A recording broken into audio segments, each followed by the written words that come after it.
Assalamualaikum warahmatullahi wabarakatuh. Hari ini kita akan membahas tentang strategi pembelajaran dan perencanaan pembelajaran. Apa pengertiannya, tujuannya, dan fungsinya itu apa. Sekarang kita akan bahas satu persatu ya. Sudah lihat slide-nya? Oke. Strategi pembelajaran di PAUD. Oke, kalau di benak kalian, apa itu strategi pembelajaran di PAUD? Cara, oke bagus. Kemudian apa lagi?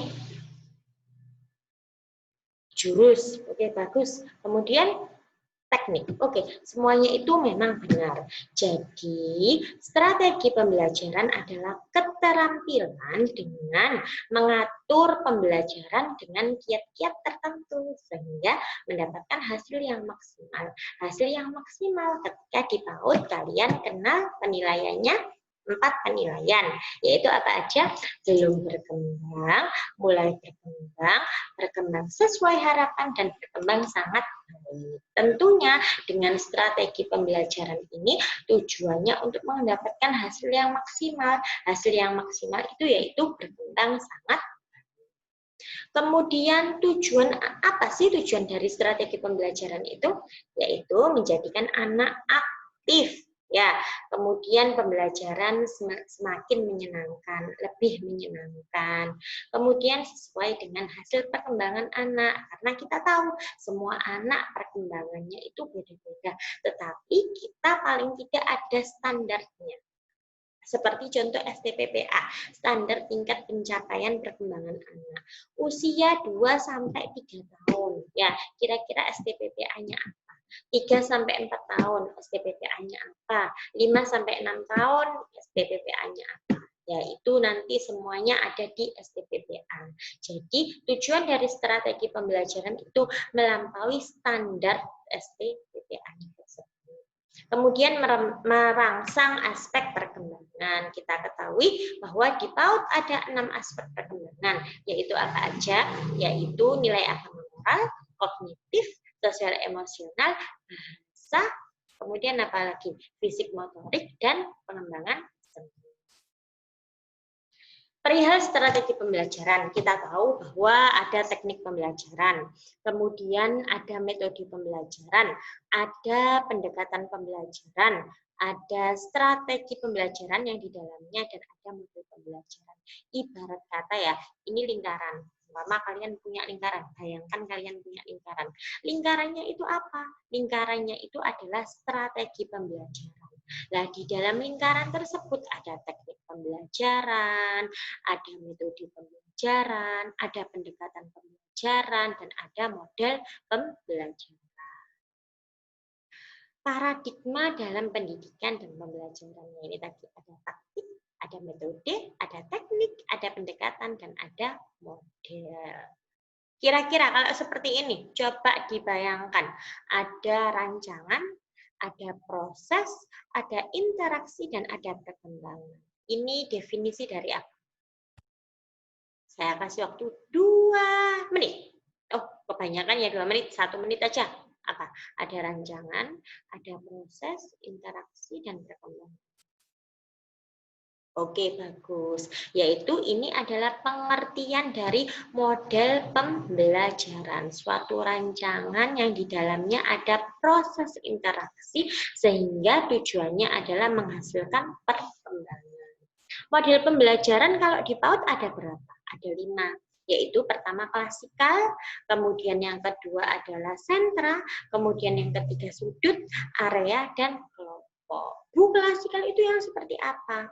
Klasikal seperti kalau saya mengajar di kelas, kalian menghadap saya semua, itu namanya klasikal.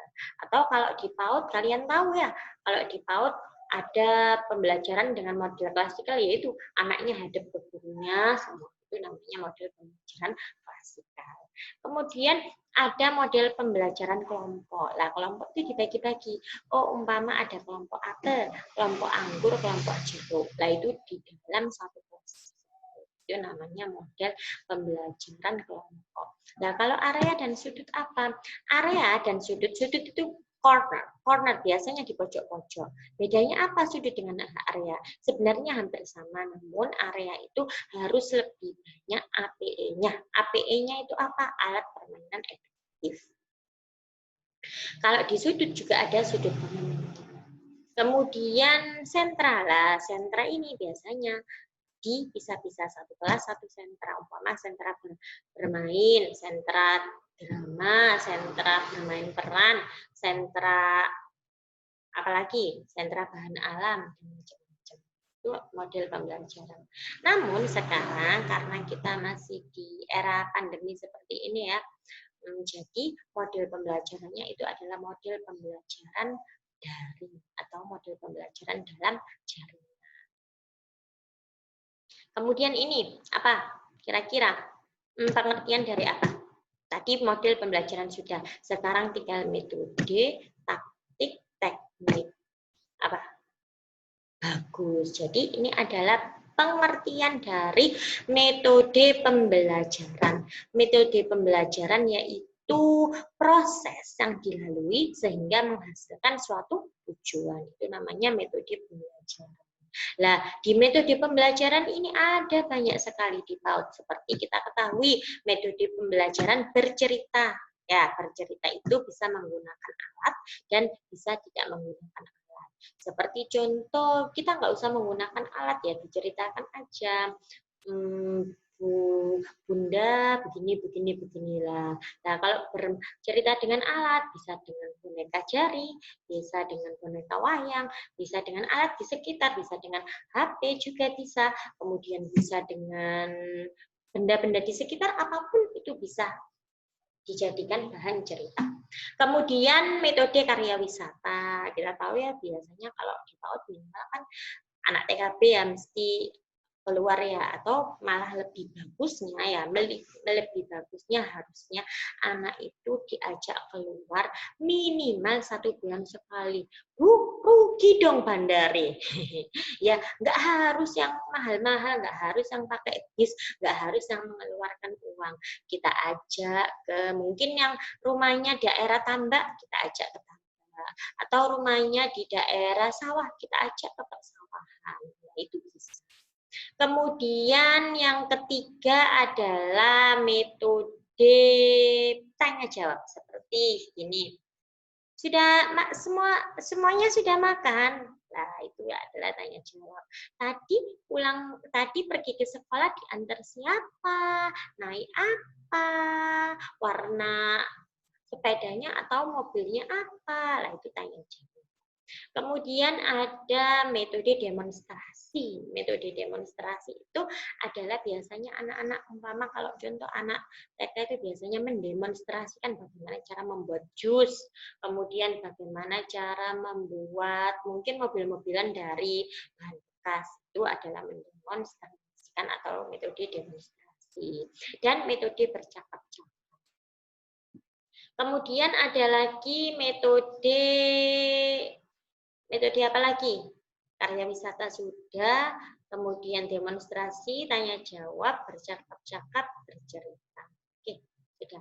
Kemudian lah ini sudut pandang, proses pembelajaran teoritis, artinya apa?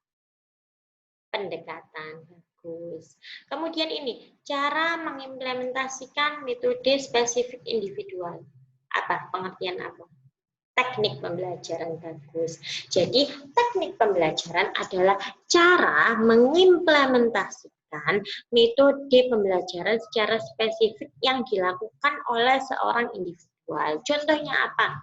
Umpama ya ini ngajar strategi pembelajaran. Antara saya dengan siapa? Dengan umpama Pak Wisnu atau dengan Bu Oli akan berbeda cara pembawaannya. Ya, itu namanya teknik pembelajaran. Meskipun katakanlah materinya sama Bu, PowerPoint-nya sama, bahannya sama, literaturnya sama, tapi akan berbeda. Itu namanya teknik pembelajaran. Nggak akan ada yang sama persis, karena setiap orang itu berbeda, mempunyai ciri khas masing-masing. Nah ini, gaya pembelajaran individual. Gaya maksudnya apa? Gaya taktik. Nah, umpama contoh, Contohnya ini gini, umpama kalau saya biasanya senang kalau pembelajaran daring ini pakai YouTube, lah itu gaya saya. Atau mungkin saya senangnya itu biasanya tangannya pakai gini-gini, atau tangannya pakai gini-gini, atau mungkin ngomongnya saya kecepatan, nah itu gaya. Tapi kalau orang lain mungkin senangnya pakai WhatsApp, ya itu gaya mereka, gaya orang lain. Ngomongnya pelan-pelan, lembut, lah terus mungkin kalem, nah itu namanya gaya pembelajaran. Nah, ada pun karakteristik cara belajar anak ini menurut Mas Shito itu ada, yaitu bermain, membangun pengetahuannya secara alamiah dan sesuai dengan aspek perkembangan. Oke, bagaimana? Sudah mengerti apa tadi strategi pembelajaran? Keterampilan cara mengajar dengan kiat-kiat tertentu sehingga mendapatkan hasil yang maksimal. Bagus. Kalau strategi pembelajaran kita ibaratkan lingkaran dan di dalamnya ada model pembelajaran, metode pembelajaran, kemudian apalagi teknik pembelajaran, pendekatan, gaya pembelajaran lainnya. Ya. Sekarang waktunya kalian tugas. Ya, tugas yang pertama ini bagaimana strategi pembelajaran dengan memperhatikan aspek perkembangan anak umur 0 sampai 2 tahun. 0 sampai 2 tahun itu dia itu bisa apa sih 0 sampai 2 tahun? STPPA-nya apa? Kalian ambil satu aja. Oh, umpama 0 sampai 2 tahun ya. Katakanlah STPPA-nya, standar tingkat pencapaian perkembangan anaknya. Sampean ambil satu segi apa kognitif atau segi fisik motorik anak bisa melempar bola. Nah, strategi pembelajaran sebagai guru apa? Di situ kamu jelaskan, di situ kalian jelaskan. Strategi pembelajarannya guru membawa bola dengan menstimulus anak dengan melemparnya. Ya, gitu. Atau mungkin ketika standar tingkat pencapaiannya 0 sampai 2 tahun, anak bisa apa? Nah, itu nanti dijelaskan di situ. Kemudian strategi pembelajarannya apa? Ambil satu aspek aja ya, satu STPPA aja. Kemudian yang kedua, bagaimana strategi pembelajaran dengan memperhatikan aspek perkembangan anak umur 2 sampai 4 tahun. Nah, di situ tadi dijelaskan 2 sampai 4 tahun bisa apa sih? Kemudian umpama kalau dari segi bahasa, anak bisa mengucapkan A sampai Z ya, mengucapkan Asia atau anak sekedar tahu A sampai Z. Nah, nanti strategi pembelajarannya itu apa? Kemudian nah, ini bagaimana strategi pembelajaran dengan memperhatikan aspek perkembangan anak umur 4 sampai 6 tahun. Di situ kalian jelaskan STPPA-nya apa. Ambil satu STPPA aja. Kalau kalian ingin tahu apa sih STPPA, banyak di Google, banyak, silakan download. STPPA itu standar tingkat pencapaian perkembangan anak. Di situ ada 6 aspek perkembangan. Kalian ambil terserah. Oh, aku mau ambil yang aspek agama. Mungkin anak sudah tahu anak bisa berdoa minimal berapa? 3 doa. Nah, nanti strategi pembelajarannya itu. Oke, sudah paham? Oke, terima kasih. Sampai ketemu di pertemuan selanjutnya. Semoga kalian sehat selalu. Dan wassalamualaikum warahmatullahi wabarakatuh.